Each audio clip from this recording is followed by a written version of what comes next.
All right, welcome for a Sunday edition of the RTD Q&A. This is more of a emergency check-in, last minute, but I'm excited to have a returning guest, Lahiru Doloswala, over in Sri Lanka right now, and it's almost midnight your time, so I appreciate you taking time for me. But I was going through the news, and I came across a lot of recent developments from our last conversation about a month ago, and a lot of things have transpired over the last couple of weeks that I thought was worth bringing to the audience, just because we can learn a lot from real world situations as they unfold.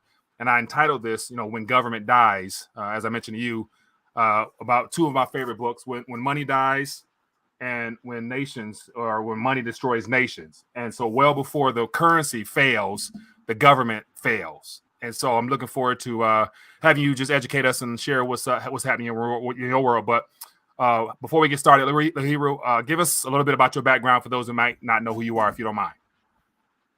I'm Lahiru Doloswala. I'm a journalist based in Colombo. I report on political and business as well as economic news, straight coming from Sri Lanka.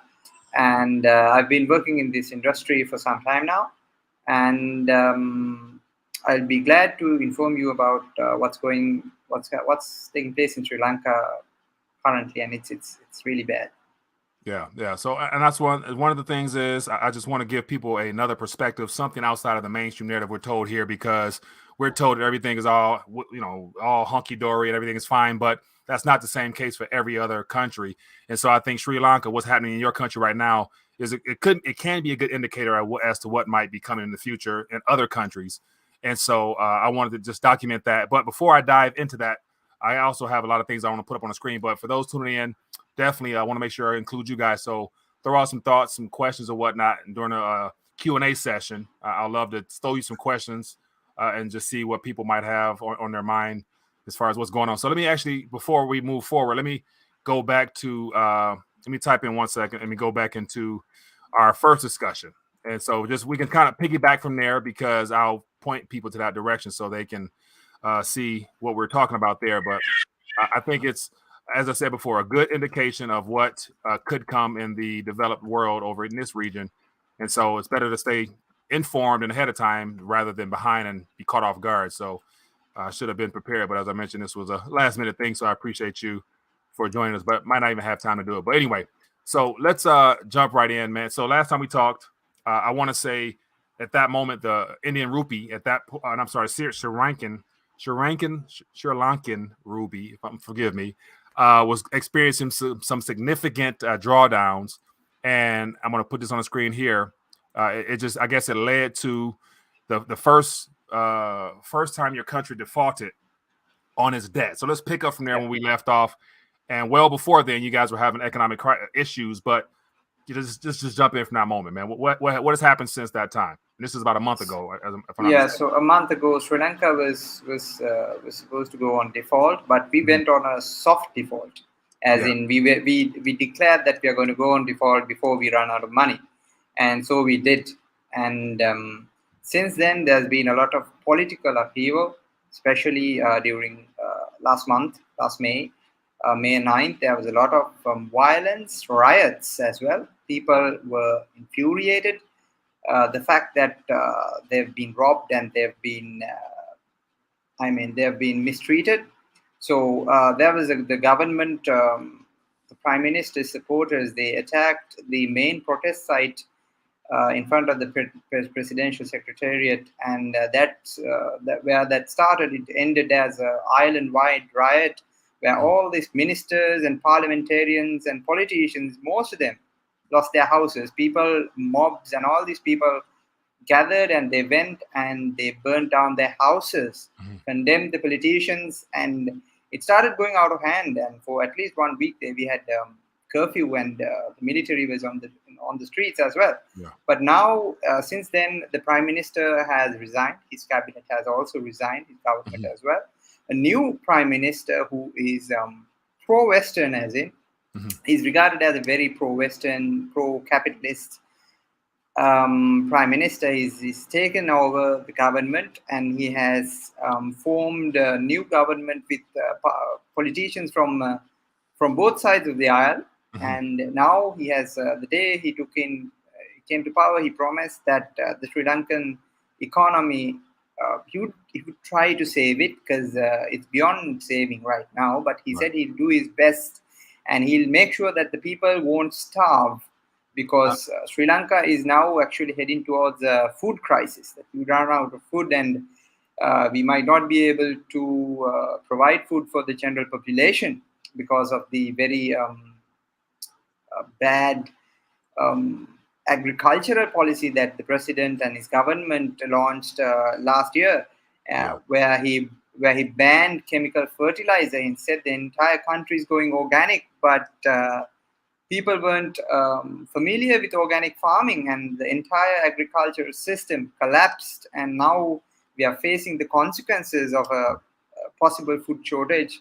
And since then, the World Bank, the International Monetary Fund, and all these organizations, they've said that they're going to help Sri Lanka, but they are under one condition, that Sri Lanka has to have political stability. If there's no proper government, if there's no proper leadership, and if there's no proper accountability, none of these international organizations would pledge financial aid to Sri Lanka. Right. Now, let me interrupt for 1 second. So I started off for those that are plugged in talking about how, well before the Sri Lankan, economic crises began, it was due to governance and the lack thereof, the lack of leadership. And, you guys are also under a democratic structure. But then again, that's all fine and good when things are going well. But in the midst of a crisis to where too much debt, which is what your country has been subjected to, and not enough, proper leadership, a lot of corruption, a lot of criminality has led to, your rupee, which ultimately impacts everyone's lives. And then that plays on, once again, the books, when money dies, well before money dies, the government fails the people because it itself dies itself. So now we're witnessing that. Now, I put up this article here. Is this the guy that the new leadership or whoever? Is this guy here, this tycoon guy who's set to replace the brother in parliament? Is this a part of this government shift or what? So this is about Dhammika Pereira. He's regarded as the wealthiest man in Sri Lanka. He's kind of like the Donald Trump. Not Donald Trump. He's like who's the richest guy? Not Elon Musk, as in. But you can't compare him to Elon Musk. But he's the richest Sri Lankan businessman in the country. He's the richest guy. He contributes like around 5 to 7% of the GDP. And this guy, he's going to be joining the parliament as a lawmaker from the ruling party, and he's supposed to get a cabinet ministry which is connected to investments and technological research as well. So people have been, they've been criticizing him as well. It's like buying your way into the government, right? And people have been saying that he has a lot of conflicts of interest because he has a lot to lose. He has a lot to lose as well, but he has a lot of benefit as well, because his businesses can benefit from his power as well. So there are two sides, as in his entire business depends on the Sri Lankan economy. If it fails, his business fails. But there's the other side where people have been saying that he's been caught for tax evasion and all of that as well. So there's high hopes for him to have some kind of a impact on the Sri Lankan economy, since he has an interest regarding he has some experience in managing a business, and he knows more than a typical politician. But people have also been opposing his appointment, as in it's like buying your way into the parliament, not going without people's votes and all of that. But so far, we do not know what he'll come and do. We do not know what he's up to as well. It's all we might know in another 2-3 weeks. It might be good. It might be detrimental to the economy. We cannot guess, because he's a businessman. He's never been a politician. He has never been an administrator of any kind of an economy. We do not know. He might be good at managing his business, but we're not sure if he's good at managing the country's economy. But the new prime minister is now the finance minister, and the guy who was responsible for the entire economic collapse has now even resigned from the parliament. It's his parliament seat that this business tycoon who's taking it. So he's probably like sold it, This guy, the guy who's responsible for the economic collapse and the people who marched against him, he's gone back. We've heard that his entire family has gone back to the United States because he's a dual citizen. He's a U.S. citizen, and yeah, he just said, I just can't go to the US and just settle down because all his grandchildren and everyone is in the US. And yeah, that's the issue in Sri Lanka, where a lot of dual citizens, many of them who are Americans, holding legislative powers. And it's like this. I know that you won't, I know it's very unfair because say that you are an American and you have some Chinese guy who's a Chinese citizen and also an American citizen. He's coming to Congress and he passes bills that benefits China, and that would that's not good. And I know that it's illegal too. I mean, it never happens in every other country, but in Sri Lanka it happened, and the lawmakers are trying to push in to ban dual citizens because it's obviously not good for the country or the economy because they do not have any interest in developing the country. But this guy who left the country, he was one of the Rajapaksa brothers. He had developed an systematic corruption. It's like a racket. The entire country's bureaucracy turned out to be so corrupt that the whole democratic value of it just went down. Because these people, they came into power with a majority vote. It was a landslide. All right, so that's democracy, but it was they were chosen. It was predetermined. You know, the outcome was predetermined. That's not democracy. That's crony, demagoguery, and all types of words. I mean, it's and that's where my whole point is that, you know, government in the way it's currently been presented to us is failing all around the world. Like, you know, there's no way around it. You can't, you know, oust one person, then bring his brother in or bring a businessman in and expect them to operate in the best interest of the public.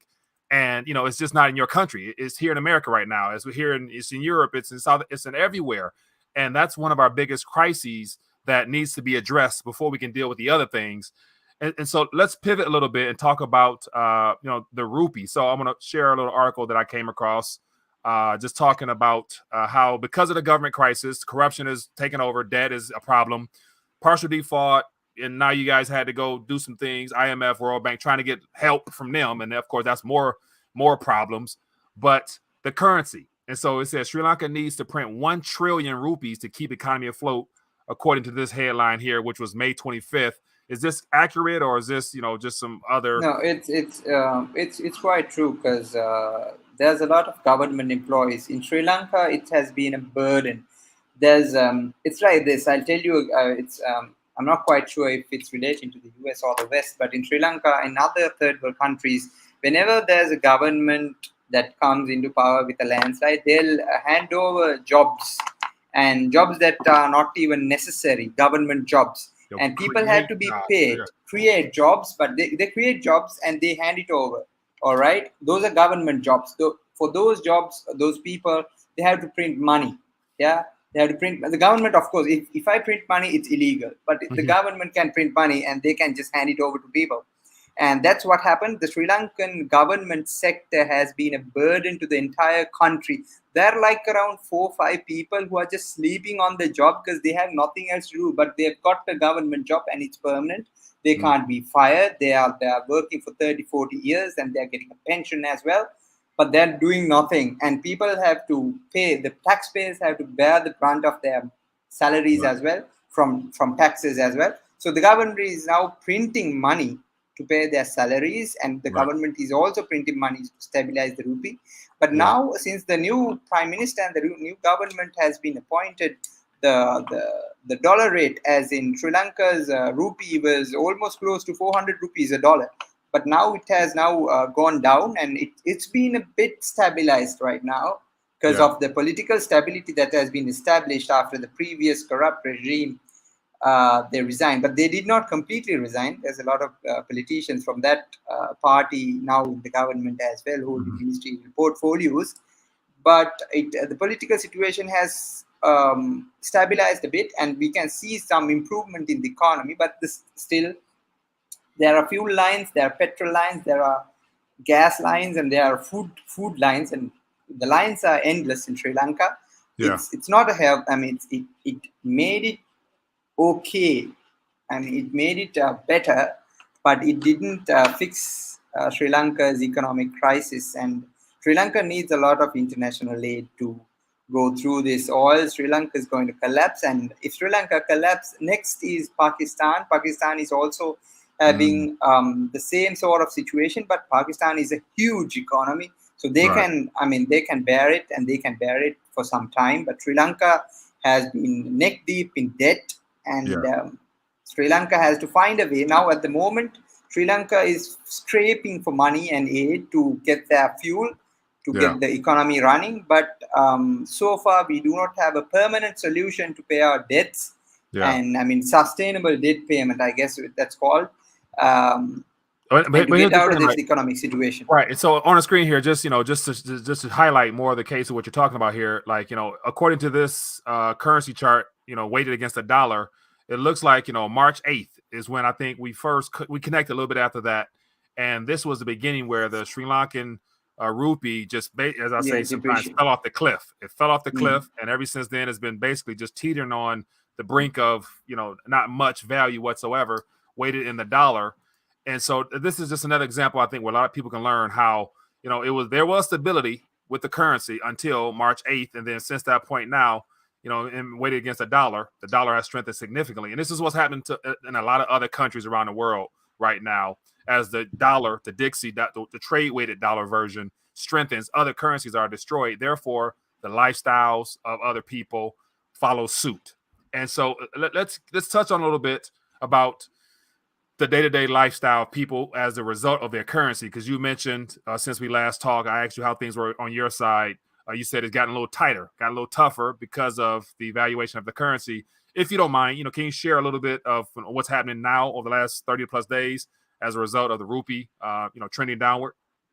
As a result of that, there's been a lot of cut downs on imports and vital imports, medical supplies, and even the anti-rabies vaccine, anti-venom vaccine. If you feel bitten by a snake in Sri Lanka, you most probably die because we run out of vaccines. And that and essential medical items that we import from abroad, we do not have enough foreign exchange reserves to buy them. And also fuel as well. There's a lot of fuel lines. And the price of fuel, I'll give you an example. It was around 150, 190 rupees previously, and now it's shot up to 400 rupees, and it's like around twice or 2.5%. I mean, twice. I think it's 150% increase of the fuel price, and that has also affected the food prices as well. So now the people, they're having issues. Number one, I'll tell you that their purchasing power has decreased over 50%. If someone ate 3 meals 4 months ago, he'll probably be eating 2 meals or at least 1 meal right now. And that has affected even the middle class. So far, all these economic crises only affected the working class. And the politicians did not give, they did not give anything about that. But now the middle class and the upper middle class have had the shock of their lifestyles being changed. They have to ration, they have to wear the same clothes. They don't have enough fuel to go anywhere. They can't even start their cars. There's constant power cuts, 3 hours, 4-hour power cuts per day. And people and their lifestyles have completely changed in around 2 months. And that's the shock that everyone's experiencing. And that happened, I'll tell you, because you said until March. Of course, until March, the dollar to rupee ratio was stabilized. But what you do not know is that the Sri Lankan central bank gave an exact amount for the dollar. So they set a price that 200 rupees is equal to $1, right? That was given. They did not let the dollar to free flow. And then, so of course, there was a black market because of that. So even though the central bank says, okay, pay 200 rupees per dollar, in the black market, it went for around 300, 350 rupees per dollar. So people who are abroad, of course, the expatriates, they sent dollars to Sri Lanka in illegal ways, not through the secure channels. So Sri Lanka stopped receiving forex from abroad, and Sri Lanka has a lot of workforce. Like the like the Filipinos and all these people in the Southeast Asian nations. A lot of Sri Lankans are working in the West, in Japan, South Korea, in the Middle East, and they've been sending a lot of dollars to Sri Lanka. And because of that, we did not face that economic crisis. But after the dollar was given a set amount by the central bank, people used other ways to send dollars, and that was the blow to the Sri Lankan economy. Right. And when the government decided to float the rupee in around mid-April, it was too late. From 200 rupees, it went to 380, and that was the shock. And that shock affected every Sri Lankan, and that is why everyone went to the streets and protested, because it significantly changed their lifestyles over like 2-3 days. Yeah. And that is why it has been so bad for the society and social structure in Sri Lanka as well. Yeah. Now, to move further, man, for those that's tuning in, the whole point of having this conversation today on Sunday is to really just shine light on what's happening in Sri Lanka, just because, regardless of what part of the country part of the world we're in, regardless of our skin color, ethnicity, language, whatever, we're all of the same, all the same tribe in a sense. And so, when you hurt, definitely it touches me, because I don't want to see nobody, going through what they're going through. And especially if it's something that can be prevented or minimized due to our governance crisis. Like every country have a government crisis, because our leaders are not real leaders. They've been bought and paid for by external forces and entities, and they're operating in their best interest, not in the best interest of the people. And so, I want to start having those dialogues where we can talk about how to really, reach more people to help fix these problems. When my strategy is that everybody has to recognize the problem at hand, and then also become more active, become more vocal in expressing their concerns and displeasure in the people that they say are representing them, because they're not. And so once one person echoes his voice loud enough, more people it catches on, and it becomes somewhat of a movement in a sense, where people can bring about change individually in a sense. But let's continue on. So I noticed as of today, just talk about the fuel situation. This is something that came out, weekly fuel quotas. And so look, I guess this article here, you touched on it just briefly. So I assume heading into this week, this is something that I guess might be on the table. And so how do you think this fuel quota is going to work? Like, what will they do? Like, you can't get no more than a certain amount of liters a day, or what type of, and so how will that be certain types received? of vehicles have been provided, say that cars and all of that vehicles might get 4,000, 5,000 rupees of maximum fuel amount allowed for them.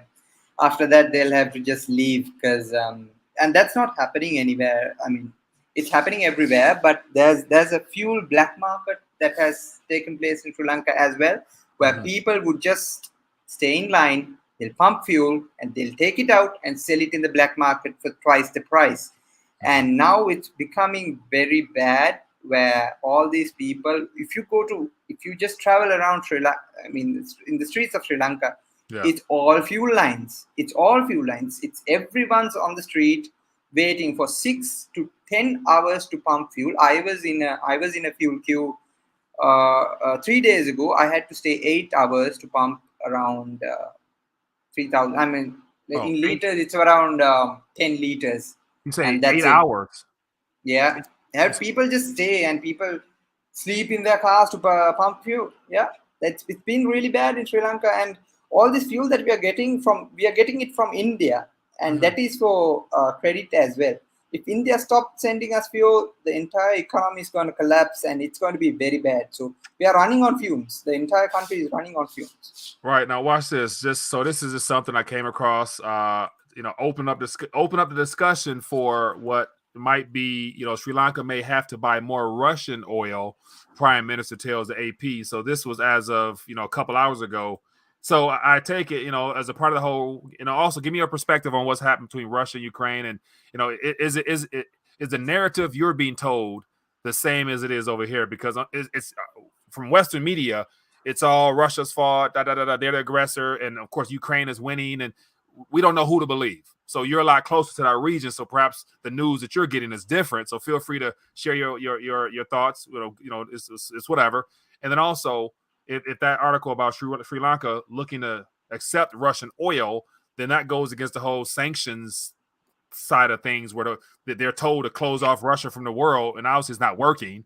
And so share with us your thoughts and ideas on the whole Russian-Ukraine situation briefly, and how that oil, if it is coming to Sri Lanka, will it help, will it hurt, or what? Of course it'll help, but give me your thoughts on that. So the Russian-Ukrainian situation has had a global impact, especially when it comes to food security, because they produce around 25% of the wheat that's been exported, Russia and Ukraine together. Right.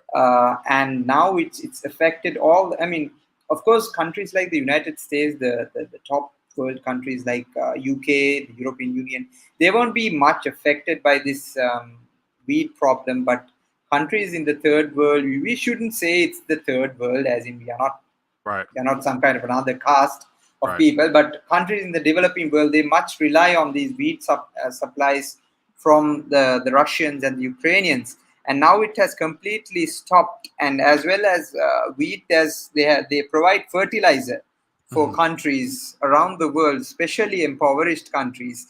And now, because of the fertilizer shortage, there's going to be a huge fruit crisis that's going to be taking place in the developing world, especially in the African region and also in South Asian region as well. Even we are running out of fertilizer, and Sri Lanka is a very agrarian economy, as in we need a lot of fertilizer to farm, and we need a lot. Sri Lankans eat a lot of rice, as many South Asians as well. So, and we need a lot of fertilizer. And the Ukrainian and the Russian situation, it has stagnated. I'll tell you as an example. Yeah, the Russians are pouring in all their troops, their weapons as well. The Ukrainians are being supplied by all these stocks of the United States and NATO allies, especially Germany, Spain, France, and all these people. They are supplying heavy weapons as well. And it's been really good for the weapons companies from both sides, from Russia as well as the United States and the NATO allies as well. So I don't think it's going to stop. They're going to fight, because of course it's based on attrition. Who has the most amount of people, who has the most amount of weapons to put into the war will win. Now it's like World War One. People, they will just it's a battle of resources. Yeah, so they're going to make sure that the Russians waste all their economy and all of that on the Ukrainians, and they're going to make sure that the Ukrainians I mean, of course, Russia and NATO can't get themselves involved straight because they are nuclear powers, but they can make sure that the Russians pay for it dearly in Ukraine. And now it's been very much stagnating in that war. That war is not going anywhere. It's going to last for some time. It's going to last for years, and it's going to have a global impact. And in Sri Lanka, I'm going to tell you, recently, it was last week, that a Russian airline, Aeroflot, a passenger airline, was detained in the Sri Lankan airport for, they've been leasing out a lot of Airbus aircrafts and Boeing aircrafts from the West, and they have stopped paying their leases, and they are still operating those planes. And one of those planes was detained in Sri Lanka for not paying their lease.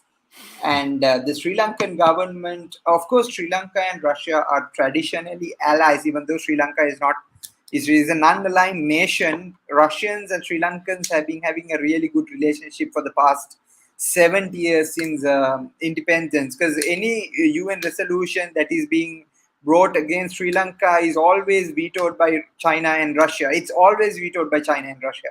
And now the Russians got really hurt when one of their airplanes got detained in Sri Lanka, and because one of those planes cost around $100 million.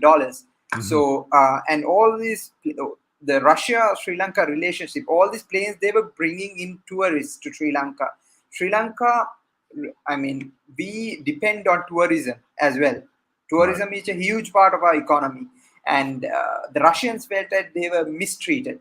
But Sri Lanka, of course, the government directly intervened in that court justice process, and they made sure the Russian airline could leave Sri Lanka. And that was a huge strain between Sri Lanka-Russia relations. But then, since then, Russians and Sri Lankans have been trying to sort it out, and trying to figure out a way to bring in more Russian tourists, and trying to fix the relationship, because Sri Lanka is now under a pro-Western prime minister, of course. So that's one of the very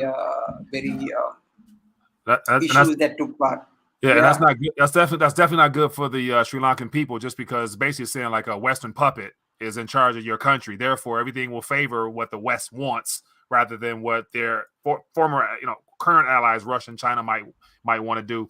Now, I want to open it up, get some questions from those that are watching. So feel free to throw out some thoughts or questions for Lahiru to answer. But last question on my side before I open it up to the audience. The BRICS. We got the Shanghai Cooperation Organization. We got the EAU, Eurasian.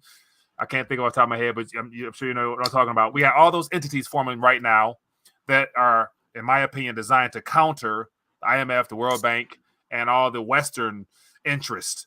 Based upon you being closer to that region, what are you seeing? Is the Belt and Road Initiative still on? And is China and Russia's collaboration and partnerships, is that something that, on that side of the world will reposition the other nations? Because, we got the BRICS, the AIIB. That's a good portion of the, more productive countries, to say the least. So what do you think? What are you hearing? What are you seeing? What do you think is coming from the East, in your opinion? So Sri Lanka is a good example where we could just point out and say that when you are in neck deep in debt, no one's going to help you. And especially when it comes to China. Yeah. China was very reluctant in restructuring Sri Lankan debt. Everyone expected, as China being so close to Sri Lanka and part of Sri Lanka being part of their Belt and Road Initiative, China would cut some slack and help us with the debt problem, but they did not. They haven't yet. They've been providing some financial aid, like $50 million, $40 million in medical aid, food aid, and all of that, but they have not agreed to restructure our debt. And that is a good example to say that even though the countries in the West, the countries in the East, South Asia and Southeast Asia could rely on the West for their support in economic aid. But when it comes to Belt and Road Initiative, Sri Lanka is a very good example that they might not come to help you to restructure debt. And it's very tragic. We do not know what China is up to in Sri Lanka, but thank goodness for India providing some kind of financial aid to Sri Lanka. We are still breathing as a country. We have not experienced total collapse, but maybe India is helping Sri Lanka because it's not good for their region. If the most neighboring country is destabilized, that is very bad for that India as well, because we have like a very similar culture, almost the same kind of people and the same kind of religions, but we are two different countries. It's like Russia and Ukraine. Yeah. So if Ukraine is destabilized, it's not good for Russia. If Sri Lanka is destabilized, it's not good for India. But even though India is providing us aid, we are still yet to get aid from the Belt and Road. From the Chinese, of course. Right. And that is why I'm saying, even though the West has a very, I'm not saying that they're good or anyway, because no one would ever give you, there's no free lunch. There's always something when someone gives you aid or money. But there's a huge issue with relying on those new organizations that have been formed, because they have no experience in dealing with these kinds of situations. When it comes to the US and the West, as you know, after World War II, there was the Marshall Plan, and there have been many other economic aid packages that have been provided for countries that have experienced war or economic collapse. But these new countries that are taking the lead, that they are fighting against the dollar, they do not have any experience in dealing with these sort of crisis situations. And even though Sri Lanka is facing it right now, many other countries could follow, but who could they depend on? That's the issue that has come. If Sri Lanka is being taken as a good example for not relying on your newest friends when it comes to financial aid, what I can say is that we have been suffering and there's no one for us to help. No one has come up to help us. And so far, it is only the IMF, the World Bank, and the European Union, maybe the United States and India who have come forward to help us. But there's no help from the Chinese yet. It is very sad, though. Right. Now, that to me doesn't surprise me one bit, that the West still wants to make sure they have their hands in on things, just to, come in with aid. So all those entities, IMF, World Bank, they're all Western entities that are part of the reason why Sri Lanka is so heavily indebted. Like, like this, I was reading an article, and even you mentioned when we first started talking about how IMF said they'll give you a loan if you shake up your government. And I saw something about let your currency free float to let things settle down, then we'll give you a loan. But if you can't pay your current debt, what's the point of taking on new debt? So the whole system is designed to make sure Sri Lanka never gets free from the debt trap, just like every other nation. And so, for those that are tuning in, definitely, I'm gonna throw out some questions from the chat. But I started off talking about, when money dies and when money destroys nations. And well before then, before currency dies, it's the government that goes through problems, lying and all the corruption and criminality, whatever. Then the result of that was the currency, because they use the currency to try to paper over the problem, and it ruins people's lives. So, but before I open up the next question, real quick, based upon, I think it's 21 or so million people on the island of Sri Lanka, how has the currency crisis impacted pensions from the government or from corporations, the retirement schemes? Give us a viewpoint. Once the currency is going through fluctuations, how does that impact all those promises to pay?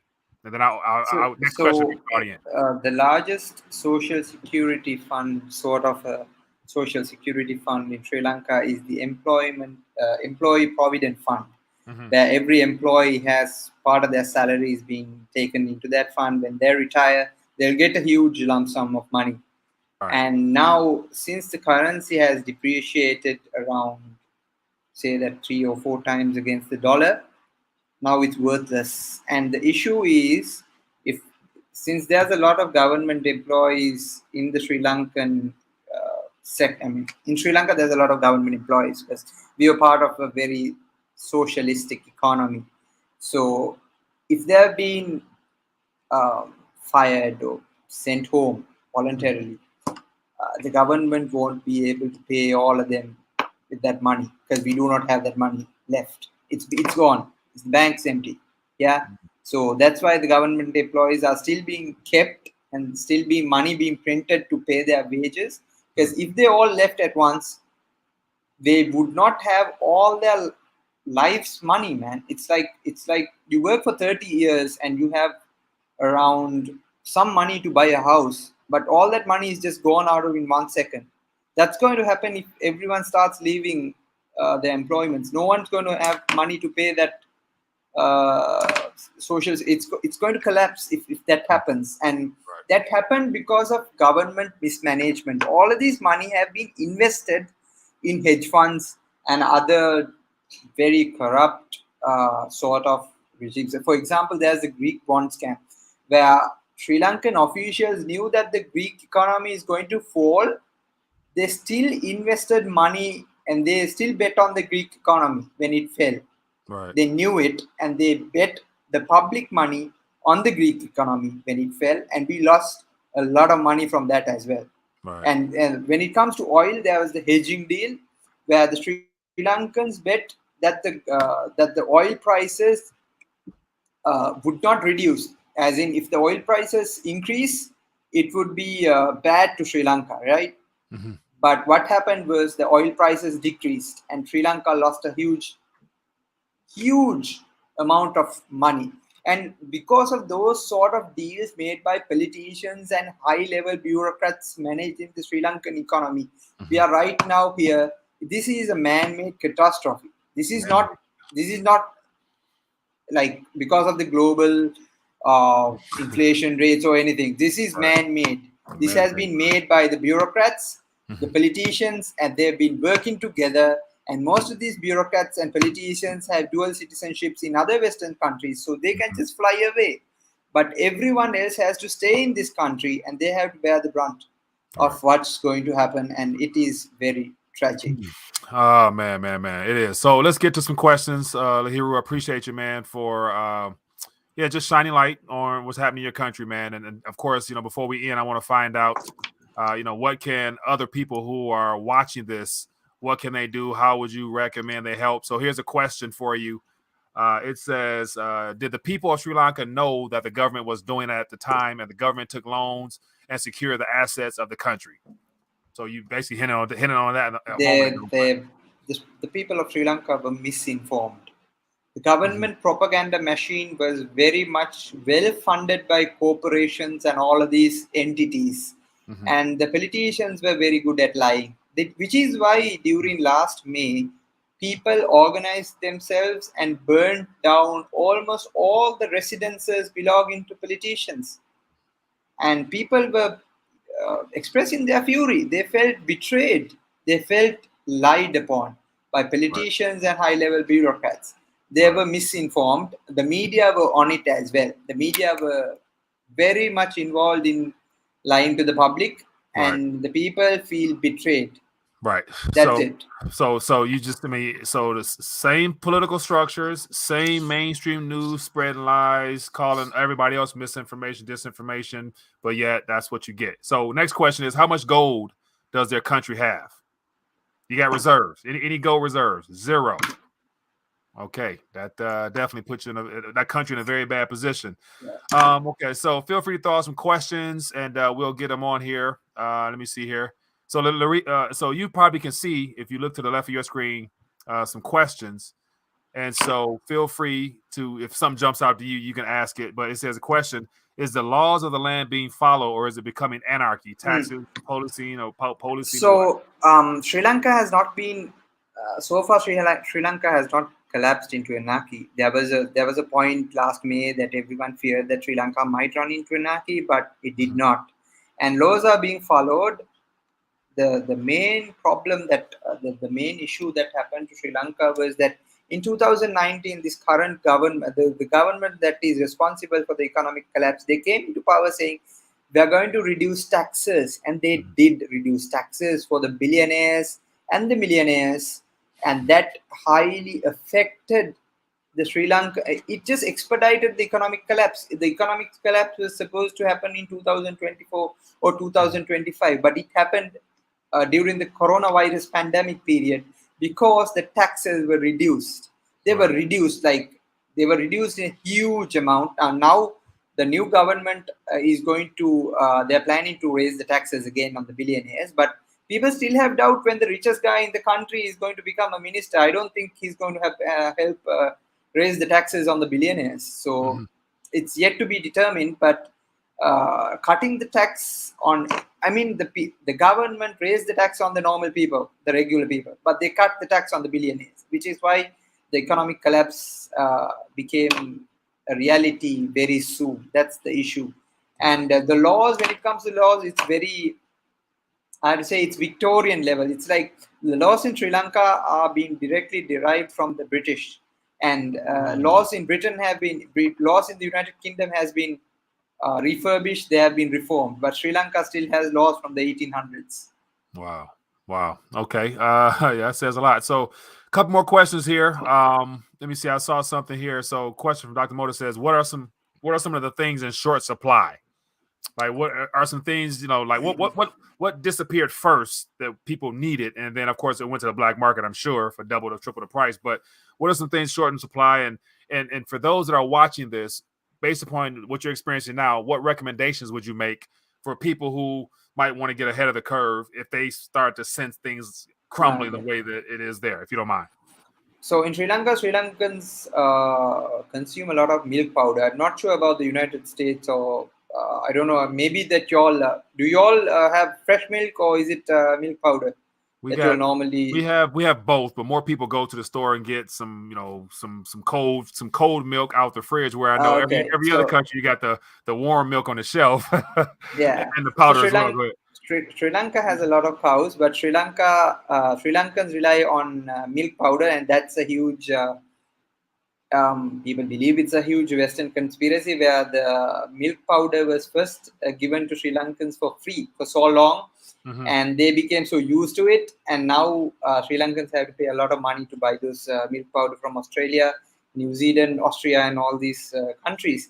So the first things to run out was because of the forex shortage and because of the economic collapse was milk powder, and Mm-hmm. then it was baby formulas and all these other essential stuff that's been imported, and then there was a medical shortage. All these essential drugs for diabetes, heart disease, and all this stuff were also in short supply, and now they are almost non-existent.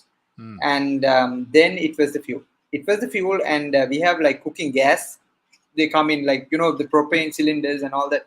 They Yeah. come in cylinders, and we do not have most of 90% of Sri Lankan households use that gas, and Sri Lankans are now run out of cooking gas as well. Now they are using firewood, and it's very stupid when you can see lawmakers in parliament saying using firewood is good for your health, which is very tragic because they are the guys who are responsible for that shortage. And we lost fuel around 3-4 months ago. The line started appearing, and the cooking gas is also there's a huge shortage as well. There's a medical shortage. There's a shortage of food, especially when it comes to bakery products like bread, buns, and all this stuff. They've risen like 200%, and it's almost hard to buy some bread now. It's a luxury item right now. Right. And cakes and all this stuff are now almost non-existent because it's too expensive for Sri Lanka, even the middle class, to afford. And it looks very bad. And issues like chocolates, that we do not have any chocolates being produced in Sri Lanka. We always import those stuff from the West, and we run out of chocolates as well. There's not a lot of chocolates and all the sweet products that's being imported to Sri Lanka. And there's whatever you see on Western shelves, like what do you say, M&Ms and all this stuff, we have run out of all of that. Whatever we can find is what's made in Sri Lanka, because there's a complete hold on importation. I mean, there's no government hold. The issue is we don't have any dollars to buy them. That's the issue. So nothing's coming to the island just because you guys can't pay your bills to receive it. So nobody's so basically you're stuck with your own products there, which of course is bare minimum. And so the same thing will happen here in the US because we don't really produce much of value. It'll be just a matter of time before shelves are emptied as well. So we're approaching 46 minutes, and I know it's early morning. It was almost 1 a.m. your time. So I want to be respectful of your time, but I appreciate you connecting with us. So for those that, let me actually share some of your information. So if you guys want to stay plugged in to what's going on, you can go check out. So your situation. So you are partnering with News Cutter on social media as well as YouTube. So these are ways to stay up to date. So go subscribe to News Cutter, and you guys can stay plugged in on real world events as they unfold there. And then also I'll bring up your Twitter as well, because I appreciate you taking time for us. Is there any way people on this side, as they become more informed, can help the situation in your neck of the woods? What can people do, for any causes or anything that, people are on the ground doing real work that we can be a blessing to, that of? Of course, you as well, but what can people do to help out, if anything? Sri Lanka is now short on medical supplies, and there are organizations that supply medical supplies to Sri Lanka, and you can find it on just Google. If you can just Google yourself how to provide medical supplies and essential medicine to Sri Lanka. There's a lot of infants and premature babies who are dying in incubators because they do not receive the proper medical treatment because the government and all these hospitals have run out of medical supplies, and Sri Lanka is in desperate need of medical supplies, and it can be found. It's just easy. You just have to Google how to give medical supplies to Sri Lanka, how to give medical aid to Sri Lanka. Right. And all these government information sites would appear first on Google, and that's the most important thing. We need medical supplies. Sri Lanka is in need of a lot of medical supplies. Right. Okay. Well, I appreciate you for sharing that. So for those that are tuned in, what you would need to do, what it would help everybody, is to take this video, share it so people can find out what's really happening out there. And then if you're on Twitter, go follow Lahiru on Twitter and stay plugged in there. And that'll be a way of being a blessing to him as well. So once again, I appreciate you for taking time, this early morning, your time. But I wanted to get this message out just because we can learn a lot, because there will be more countries following suit. You said Pakistan perhaps is up next. So we're going to be documenting this in real time while, counting our blessings here in the West, and hopefully further preparing and doing the best we can to stay ahead of events as they unfold. But, it's life. It's part of life. So, but once again, for those that are plugged in, appreciate you for taking time to join us. Hit that thumbs up button. Go check out Lahiru on Twitter, and as well as News Cutter on YouTube. Be a blessing to them.